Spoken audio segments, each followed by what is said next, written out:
Welcome to Blizzard Fire. We hope this video helps fire up your solution. You start by checking power. Plug in the adapter if you want full brightness and note the current level so you can compare. Next, open Start, type Control Panel and press Enter, then choose Hardware and Sound and select Power options. Once there, make sure the active plan is visible. You will adjust settings inside it. Doing this gives you the right controls and prevents changes from being blocked by battery-saving policies, so move to the plan settings now. Once you're in the plan, click Change Plan Settings for the active plan to access brightness sliders. Adjust on battery and plugged-in values to suit your needs. For finer control, click Change Advanced Power Settings, Expand Display, and alter display brightness and dimmed display brightness percentages. Make sure adaptive brightness is set the way you want.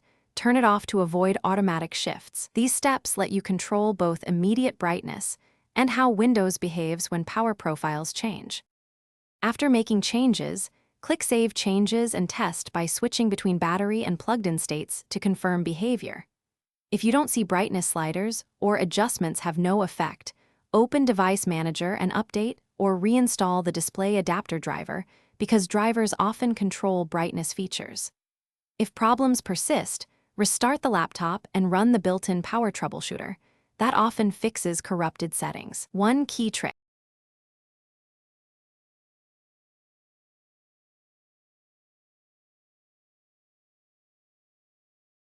Thanks for watching. If you found this helpful, don't forget to like and subscribe.